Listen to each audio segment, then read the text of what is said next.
What's up, guys? How's it going? Welcome to the recap. Today is the 10th. Let's get into the recap. So first and foremost, let's go ahead and go over the overall market real quick, which is going to be SPY. So if you pull that up, it's kind of like consolidating from yesterday's drop. So, that explains kind of why it was choppy today, at least for me.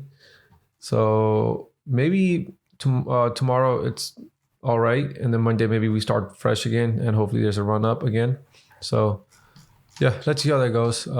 But let's check out the daily chart for a second. Yeah, so I'm expecting it to hold at least this area, the low of this candle, and then maybe tomorrow it goes up and it comes back down, goes up, comes back down, kind of follows the same pattern. Like drop and goes up, down, drop, goes up, like that. So let's see how it goes. But like I said, today was choppy for me. I was watching IMMP, NEOS, UTSI. We all know GLSI from yesterday went crazy, so I wasn't touching that at all. And then a few other stocks, ENTX, VERU, I was watching. So today, my trades were very choppy. Some scratch, and most of them were loser trade. So I traded ENTX, RWLK, PLG, IMMP, VERU. So I'll show you where I think it's going to be like the best education. So in terms of IMMP, if I pull up the, let's see here, the minute chart, right? So I was watching this area of the 650s, right? This area right here. So I took a couple of trades on this right here before it closed, but it didn't break through. So I got out. 2 trades, got out, 2 cents loss each. And then comes back around, literally just skips 650 and shoots from like 648 to 660 and then just goes up. So I missed that trade. That trade would have been good. So I need to go back and see in the video what happened. But from what I remember, that's what happened. So, but there's the 2 other stocks, right? So I'm kind of disappointed in this stock, right? VERU. It faked me out. It faked me out a few times. And as soon and then I left my desk around this area right here, right? I left my desk around this area right here, and then it comes back around and it breaks 490. So initially I tried a couple of trades around 480s and expecting it to go higher from here, but it came up to here and then dropped. So, and then I left around this area, like I said again, and it takes off from 490 because that was the other spot I was watching, right? And then just takes off from there. So that was the other stock. And then the other one was PLG. Same thing happened here. I was watching this area of 475s, right? And then it drops right here, and then I left.